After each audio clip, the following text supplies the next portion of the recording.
संसद में आज एसआईआर पर होंगे विपक्ष हंगामे के आसार। मुख्य चुनाव आयुक्त ज्ञानेश कुमार के खिलाफ विपक्ष ला सकता महाभियोग प्रस्ताव। कांग्रेस के राज्यसभा सांसद नासिर हुसैन ने दिया मुख्य चुनाव आयुक्त के खिलाफ महाभियोग प्रस्ताव लाने के संकेत। कहा कि पार्टी सभी लोकतांत्रिक तरीकों का इस्तेमाल करने के लिए तैयार है। सपा प्रमुख अखिलेश यादव का बीजेपी और चुनाव आयोग पर हमला। कहा कि जानबूझकर काटे जा रहे हैं पिछड़ों के वोट। चुनाव आयोग वोटर लिस्ट दे तो बहुत सारी बातें साफ हो जाएंगी। चुनाव आयोग पर विपक्ष का हमला। कहा कि जवाबदेही से भाग रहा है चुनाव आयोग। पीएम मोदी की भाषा बोल रहा है चुनाव आयोग, उसे भी आलोचना बर्दाश्त नहीं। आरजेडी सांसद मनोज झा का अटैक। रामगोपाल यादव ने भी चुनाव आयोग की निष्पक्षता पर सवाल उठाया। कहा कि सपा ने चुनाव आयोग में हलफनामा दिया था, उस पर कोई कार्रवाई नहीं हुई। टीएमसी के सांसद महुआ मोइत्रा भी चुनाव आयोग पर बरसे। चुनाव आयोग केंद्र सरकार की कठपुतली बन गया।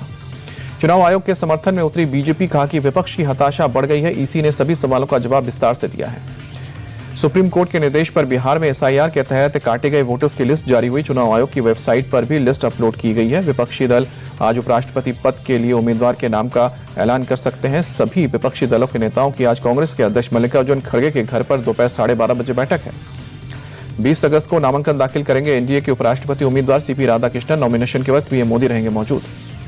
दिल्ली पहुंचते ही पीएम मोदी से मिले सीपी राधाकृष्णन। शाम को एनडीए के नेताओं से मुलाकात होगी। एनडीए उम्मीदवार सीपी राधाकृष्णन को वाईआरसीपी का समर्थन। सांसद मधुला गुरुमूर्ति ने दी जानकारी।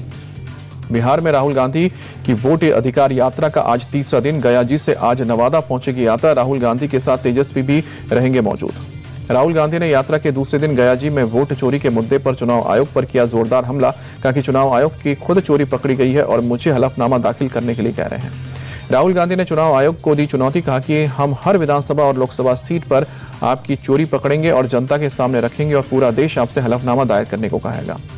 तेजस्वी यादव ने भी राहुल के साथ सुर में सुर मिलाया। कहा कि चुनाव आयोग बीजेपी के इशारे पर काम कर रहा है। वोट चोरी के आरोप का ठीक से जवाब तक नहीं दिया।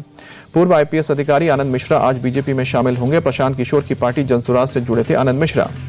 पीएम मोदी आज चीन के विदेश मंत्री वांग यी से मुलाकात करेंगे। शाम को 5:30 बजे मुलाकात।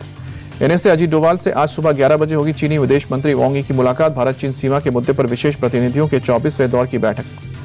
दिल्ली में भारत के विदेश मंत्री एस जयशंकर और चीन के विदेश मंत्री वांग यी के बीच सोमवार को हुई बैठक। एस जयशंकर ने कहा कि आतंकवाद से निपटना हमारी पहली प्राथमिकता। विदेश मंत्री एस जयशंकर ने कहा कि सीमा पर तनाव कम करना मकसद। दोनों देशों को आपसी सम्मान और आपसी हितों को देखते हुए आगे बढ़ना चाहिए। दिल्ली में पीएम मोदी से मिले अंतरिक्ष यात्री शुभांशु शुक्ला। शुभांशु ने अंतरिक्ष के अनुभव किए साझा। शुभांशु शुक्ला की प्रधानमंत्री नरेंद्र मोदी से मुलाकात पर बोली शुभांशु की मां आशा शुक्ला। अच्छा लग रहा है कि प्रधानमंत्री मोदी ने उनसे बहुत अच्छे से बात की। ग्रुप कैप्टन शुभांशु शुक्ला के पिता शंभू दयाल शुक्ला ने कहा कि हमेशा प्रधानमंत्री मोदी ने बच्चे को आशीर्वाद दिया है, उसका पूरा साथ भी दिया।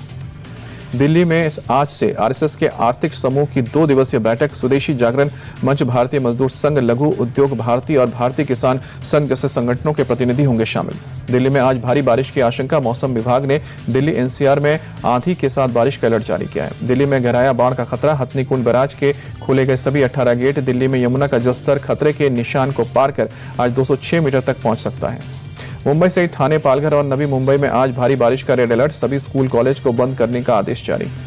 पुणे के कई हिस्सों में पिछले 24 घंटे से हो रही है बारिश। अगले 48 घंटे में और तेज बारिश का रेड अलर्ट।